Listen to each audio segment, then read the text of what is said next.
a lot of the skill set that I gained from being a software engineer could also benefit in other roles and other industries.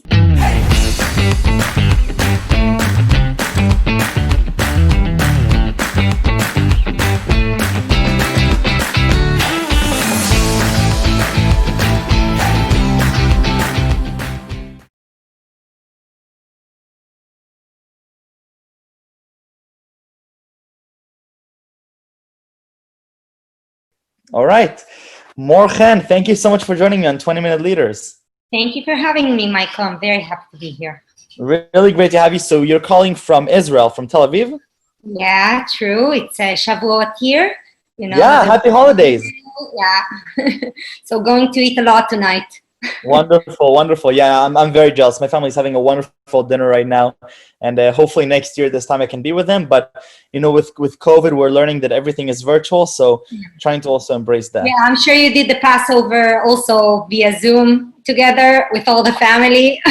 Unbelievable. Yeah.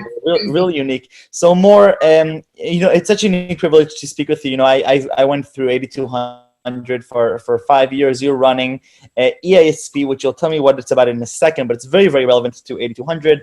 But you also have a very technical background yourself as a software engineer from VMware, and I'm fascinated to hear about your intersection between running an incredible community and accelerators such as EISP, while also being technical yourself, and how does this all relate to also women in tech, which is also something you're very passionate about.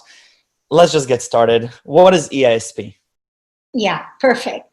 So we're starting from the end, actually, but we'll get to the beginning probably at the end. So the EISP is a startup accelerator in Israel. It was founded by the 8200 Alumni Association 10 years ago, when actually the ecosystem in Israel, it was already a good ecosystem, but there were not so many formal programs for entrepreneurs in their early stages. So it was one of the first, and it is one of the leading one in Israel today. Yep. So we support early stage entrepreneurs, helping them build and grow their ventures, and we have some great companies in our portfolio.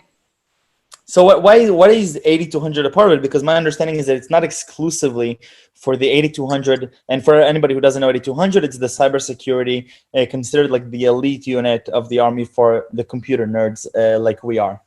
True.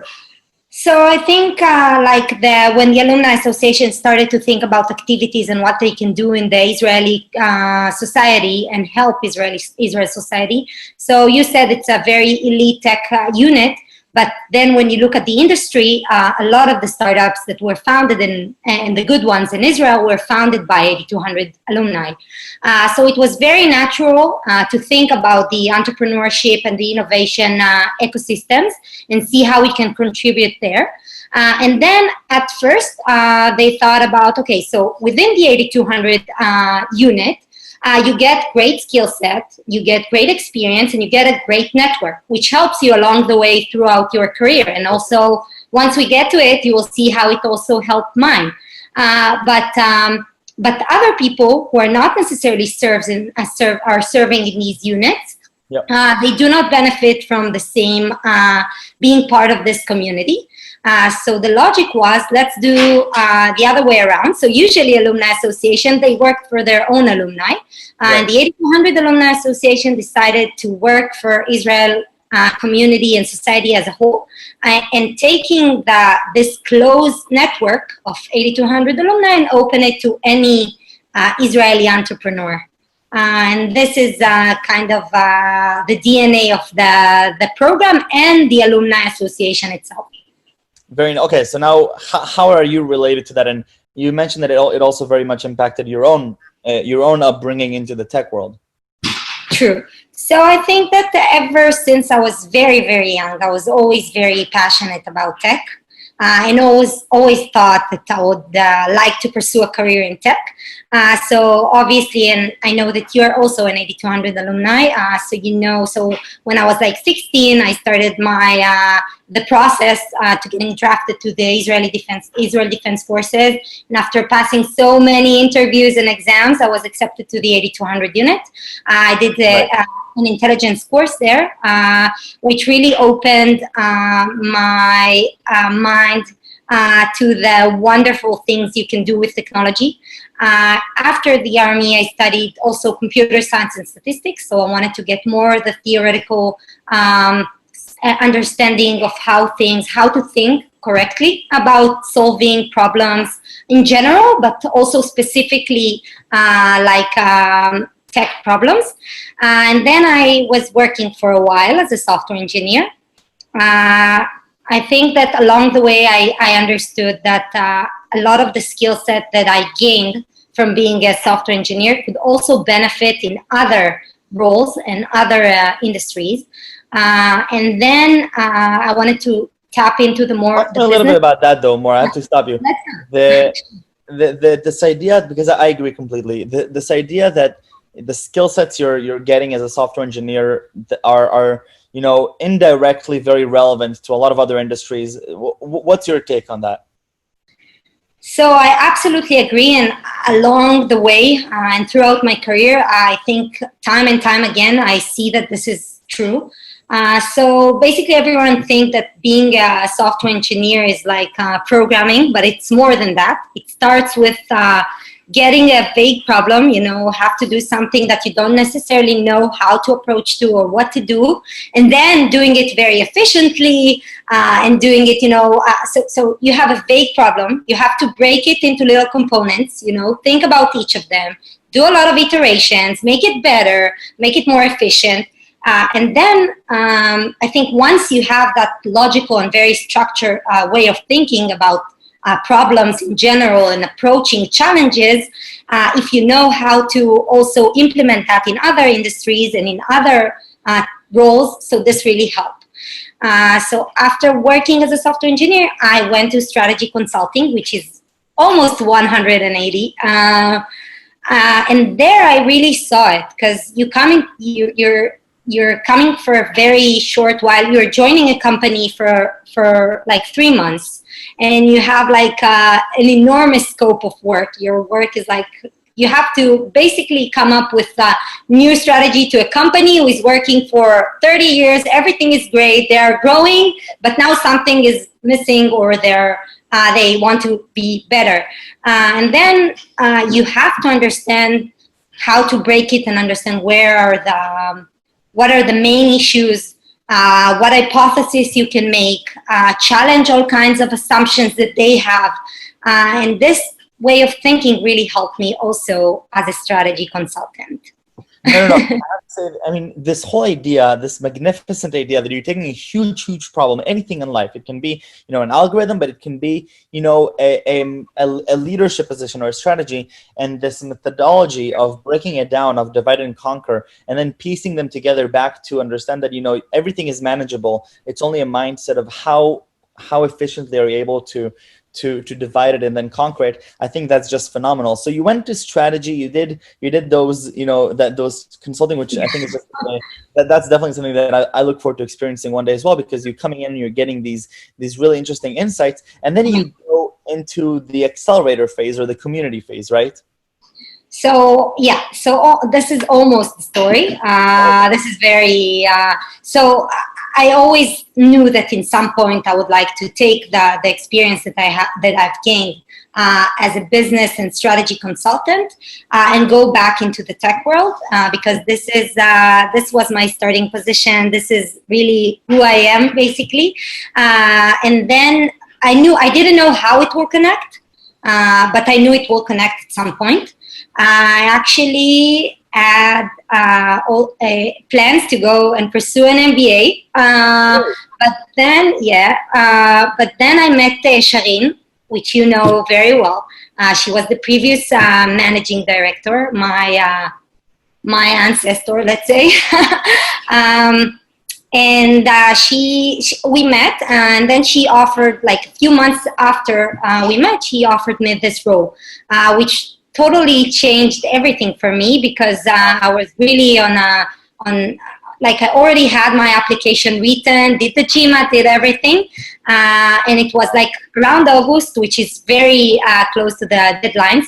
And then it took me like I think like 48 hours to think about that. And I felt that this is exactly the opportunity that I've been waiting for in that time in my career. To take my a tech experience together with my consultant experience, combining them to assist early stage entrepreneurs. And I'm very happy that I did that. So more, how many entrepreneurs did you get to work with personally throughout your time at EISP? So the ones that were part of like the cohort that I led, around, let's say 30. But then obviously we support our alumni community, which is like 120 startups. Yeah, in different stages, different verticals, which is a whole different challenge. And then on my spare time, if I have that, I like helping other entrepreneurs who were not accepted to our program. I think it's very important to give them the proper feedback and try to help. If you have the network and the experience, try to help wherever you can. Amazing. No, I actually have two great friends who did the program recently, Tomer Zoartz and Imri Hech. Oh, I love him. Wow. He actually sat next to me in the army for about a year and a half. We were on the same team.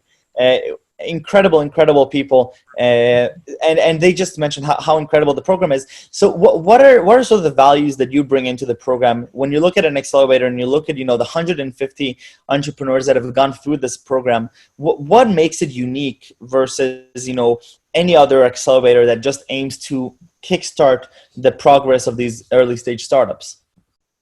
Yeah, so I think first of all is the reputation that we have, and we've been operating for 10 years. There are, I think, very little like other startups, not a lot of startups in the Israeli ecosystem that have been operating for that long, and this means that we have a lot of experience. So from cycle to cycle, year to year, managing director to other, we evolve, we learn, we're getting better. So I think today, if you more than that, I think you actually have the opportunity. Unlike other accelerators, you see the whole life cycle from inception to potentially exit, because the average life cycle of a startup is 7 to 9 years. So you actually get to now debrief over your initial cohorts and see, okay, what happened over these 7 to 9 years. True. So we have the data, and we're following the data, and we're seeing. Wonderful. Like we're trying to learn from that, which companies we can help, and which one, if we did the right, we selected them properly, and we have some companies who already, as you said, they already exited. And I think so. First is the experience, the reputation. Second, it's the network. So we're not only approaching 8,200 alumni, but the background is 8,200 alumni. So, and within that network, in Israel and also in Silicon Valley, San Francisco, and all around the world, there is a strong community which is very united. I'm sure you're taking part in the activities of the community. Yeah, so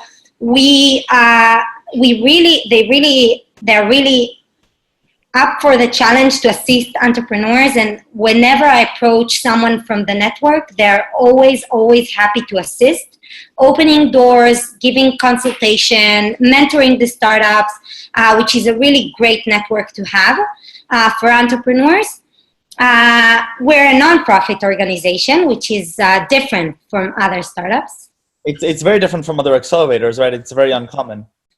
True. Every year we think about that, whether we want to raise a fund and start investing, or we want to stay a nonprofit. So we do not take equity. We do not invest, which is nice. But I think that more than that, it means that we don't have a specific agenda. We really want to do what's best for the company. I think that if you're backed by a specific VC or backed by a corporate, so obviously you want to promote their agenda or their specific requirements. And here, really, if an entrepreneur wants to raise money, he doesn't have any obligation. I will introduce him to all the VCs that are relevant to him and all the investors. And if he is not committed to any specific VC, which I think is really great. And if in Israel, as you know, now with the situation, everything shifts a bit, but money is not an issue if you're a good entrepreneur. It's just Right. come to the investors at the right timing. And sometimes if you go to an accelerator, it means that you still need to to do some polishing.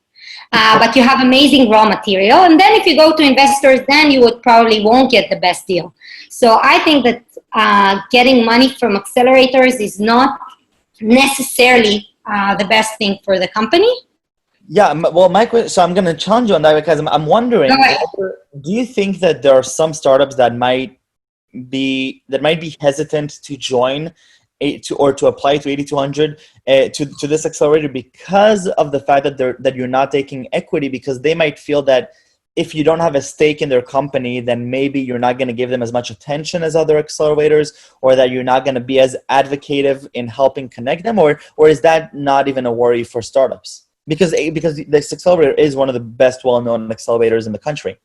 Yeah, so that's a good question, actually. We always ask the other way around. We always think that, so you're asking if, because we're not putting money or taking any equity, so we will not invest, we will not do our best to help them. Maybe it's I don't know. Yeah. I'm not sure if that's a concern. I never heard an entrepreneur who is worried about the program because of that. And this leads me to the already good results that we have. Talking to, even if you talk to Tome, I'm sure he will be able to tell you. And he was one of our, he's amazing. I'm sure he would have succeeded without our help, but being able to introduce him to so many investors and also potential customers was really, I'm sure it really helped him. But I think if they do have any, like if entrepreneurs have this concern, they talk to me. I'm very, very approachable. I love talking to entrepreneurs or other alumni in our portfolio, and then I'm sure they won't be worried about that. No, I love it. At the end, it's all about what's actually happening on the field, and I'm seeing all these incredible things that you're doing for the startups. I'm observing on social media, and I'm talking to Tomer and Imri and all my friends who are doing it, and it is one of the best run accelerators that I've seen. There are so many accelerators that people come out and they tell me, Michael, we did this. We actually did 2 accelerators. We feel like it was worth it, not so worth it. I only heard rave reviews about what you're doing there. We just have a few minutes left, which is a shame, but I'd love to get a little bit about your passion for women in tech, and then and then we'll shift it to a few more things that I have in mind. So let's go. I'll try to do it quick. 20 minutes goes by really fast when you enjoy it. It's unbelievable. So women in tech. So one of my personal passion is about that. So I'm a woman. I'm coming from tech. I know how most of my time I was one of a few during university. Then, looking at the industry, there are only around 3% in Israel, 3% female entrepreneurs. This is something that I care deeply about. And I think starting with education, where I believe if you need to start there. So teaching young girls, opening their minds to this. How young do you need to start? At what age do you think is important to really get in there? From like age 0. Yeah, so it's all the way from the beginning. It's okay. Like exposing them to things that are more mechanical, scientific, and then also obviously encourage them to explore these ideas as parents and as educator. I'm actually asking that because I read it recently, a very interesting study that showed that actually, up until a certain age, girls outperform boys in STEM, but I think at around 5th or 6th grade, there's these social norms that are starting to divide the groups, and a lot of scientists are saying that if we can dive into that key moment and like in middle school when they have these like cliques, maybe that will help change the situation. But I'll send it to you later. I thought it was very interesting. I would love to read that. So it's very complex, obviously, because also, as you said, there is the social environment. At the age of 10 or 11, if you're not with other girls, you might feel a bit different or strange. But then obviously I think you should start from the beginning. My father is very feminist. He was always like that, which really helped me, I think, from a very young age to understand that there is I can do anything, basically. I just need to understand what I want to do and where is my passion. But I think that starting with the parents, this is the point where you should start encouraging girls explore these areas. I love it more. Last question. Actually, I lied. I have two more questions, but for now, where do you see yourself in like 10, 15 years? Curiosity. I mean, are you doing a startup? Are you going into working for a big company? Where's your passion?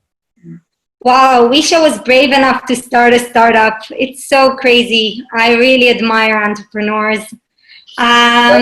Itch after you're seeing all these people go through it? So I do, but I think I like being an entrepreneur and being taking initiatives within a more structured environment. So this is where, like at the moment, this is where I feel more this is where I feel comfortable. So definitely continue to work with entrepreneurs. I'm not sure how exactly, but definitely I'm super. I love working with entrepreneurs. Like seeing them, how they're passionate about what they're doing, trying to change the world, and how I can assist doing that definitely fulfills a lot of the things that I'm looking for in a career. I love it. More now, the last question. Finally, I need 3 words that best describe you, or that any of your startups would describe you as. I'm sure these would be different 3 words, but so I think I'm ambitious. I have very high emotional intelligence, and I think that I'm very Israeli, in every sense of the word. Yeah, really.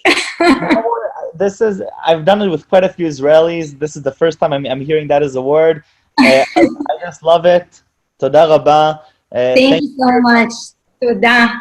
I was really enjoyed getting to know you. Really enjoyed. Thank you.